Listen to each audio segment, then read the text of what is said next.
Russia just suffered a massive blast at its most critical oil export hub that has the potential to send its entire war economy into freefall. 40% of Russia's seaborne crude export capacity gone.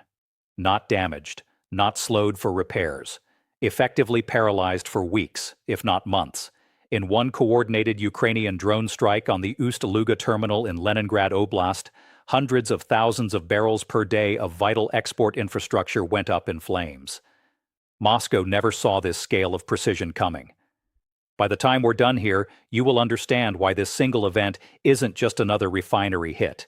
It's a strategic gut punch that could collapse Russia's ability to fund its invasion of Ukraine. Welcome to States News.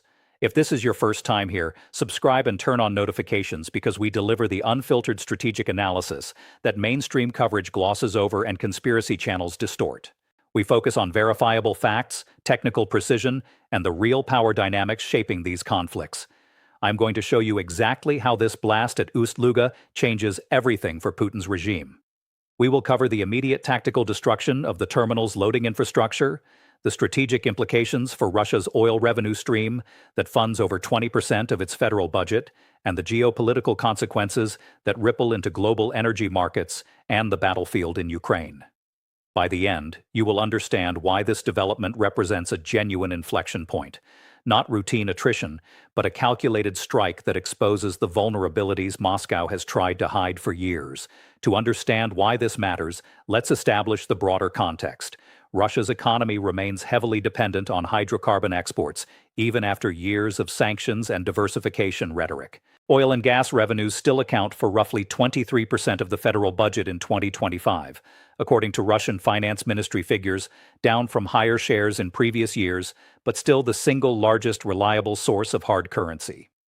Without those revenues, Moscow cannot sustain the massive defense spending, over 12 trillion rubles earmarked for 2026, that keeps its forces fighting in Ukraine. The war machine runs on oil money, plain and simple. Key actors here include the Russian state oil transport monopoly Transneft, which operates the Ust-Luga complex, and the Kremlin itself, which has repeatedly claimed resilience against Ukrainian long-range strikes.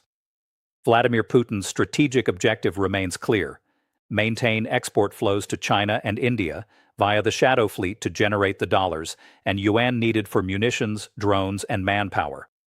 Ukraine, meanwhile, has developed sophisticated long-range drone capabilities precisely to target these choke points.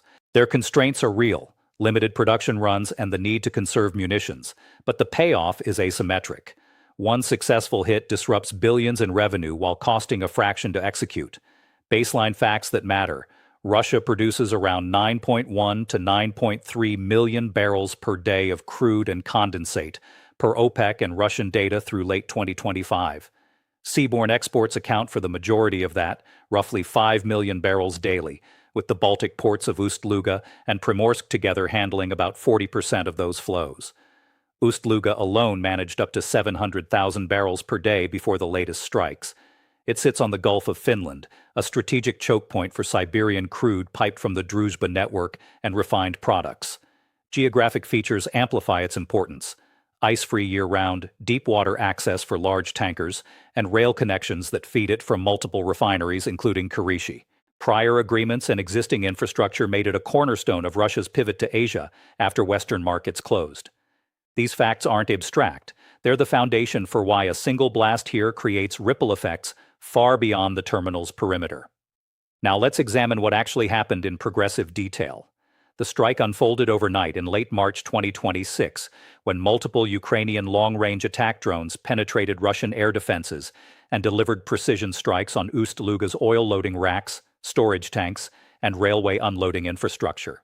Satellite imagery confirmed by BBC Verify and industry analysts showed massive fires burning for days.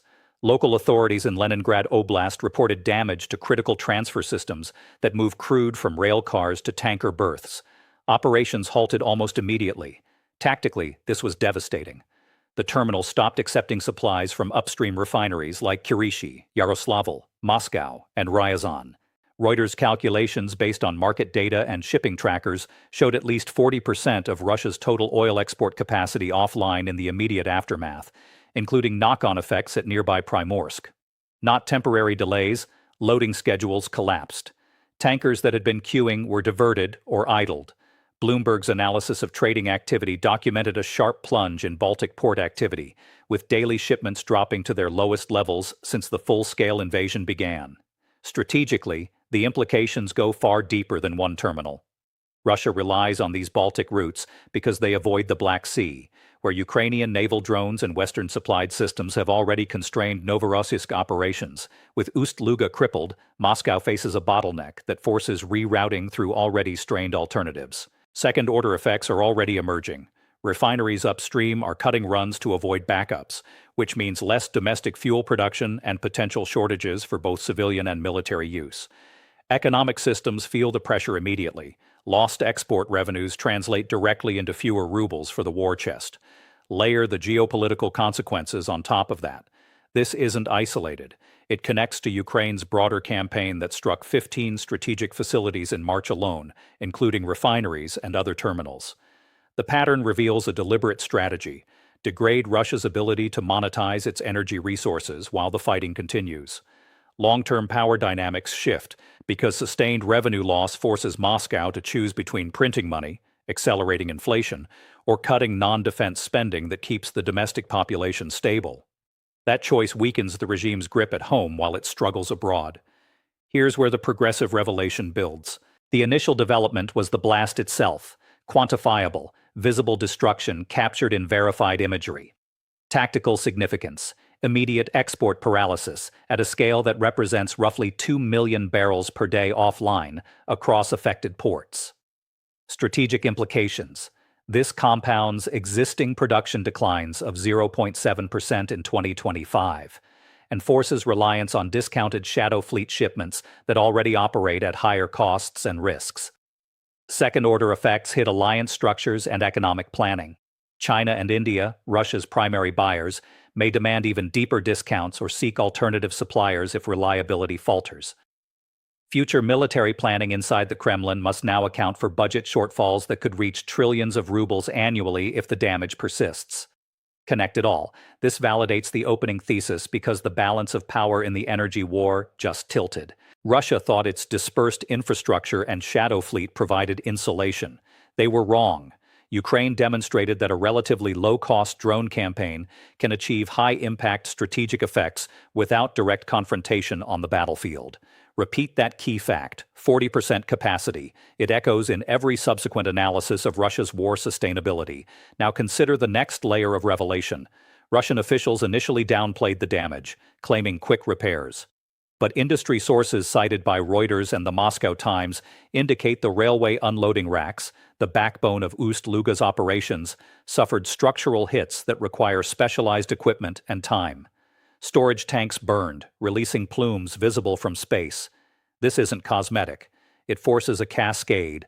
Refineries reduce throughput to prevent overflows, which tightens domestic fuel supply and raises prices inside Russia.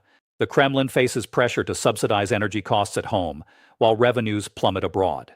That tension exposes the fragility of the wartime economy Putin has built. Another section of analysis reveals the human and logistical scale. Ust-Luga handled 33 million metric tons of petroleum products in 2025.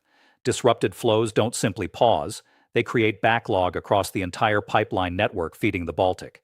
Primorsk, the sister port, faced simultaneous strikes, amplifying the effect. According to CREA, the Finland-based energy research group, these two ports alone accounted for over 40% of Russia's total oil export volumes pre-strike. The repetition matters: 40%. Every day offline costs tens of millions in lost hard currency at current Urals prices around $60 to $70 per barrel after discounts. Geopolitically, this development connects distant theaters.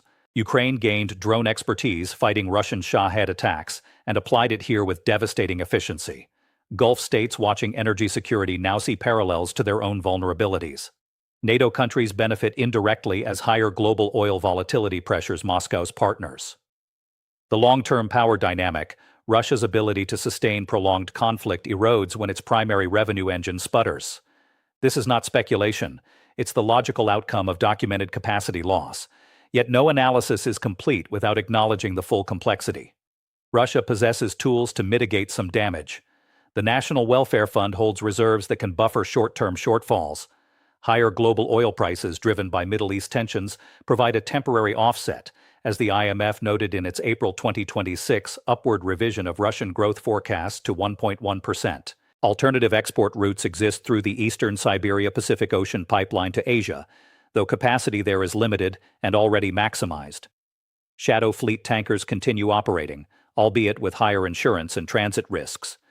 Repairs at Ust-Luga could resume partial operations within weeks if Moscow prioritizes resources aggressively. Alternative perspectives deserve consideration. Russian state media and officials describe the strikes as minor disruptions, emphasizing rapid response teams and redundant infrastructure. Some Western analysts argue the overall impact on total Russian oil output remains marginal because production itself wasn't hit, only export logistics. They point to historical resilience. Russia adapted after 2022 sanctions by rerouting flows and building new relationships. Unresolved questions persist around exact repair timelines, the effectiveness of Ukrainian follow-up strikes, and whether Moscow will escalate against Ukrainian energy infrastructure in retaliation. These limitations matter. Overstating immediate collapse ignores Russia's demonstrated ability to absorb shocks through state control and repression. Skepticism toward official claims cuts both ways. While Kyiv highlights maximum disruption, Moscow's minimization serves domestic morale. The truth lies in shipping data. Tanker loadings at Baltic ports dropped sharply per Bloomberg trackers. Independent verification from satellite imagery and market analysts confirms fires and halted operations far beyond cosmetic damage. This evidence-based view avoids both triumphalism and denial. Synthesizing it all, the massive blast at Ust-Luga represents more than infrastructure damage. It exposes the structural weakness in Russia's wartime economic model, over-reliance on energy exports that Ukraine has now learned to target with precision and persistence. Tactical success at the terminal level translates into strategic pressure on the budget that funds the invasion. Geopolitically, it reinforces Ukraine's leverage and signals to Moscow's partners that reliability carries a rising cost. The regime humiliation is real. Putin's playbook of grinding attrition now faces a new variable: sustained revenue hemorrhage at the very moment global conditions could have provided relief. Looking forward, watch for three developments. First, whether Russia diverts resources from the front lines to accelerate repairs and bolster air defenses around remaining hubs.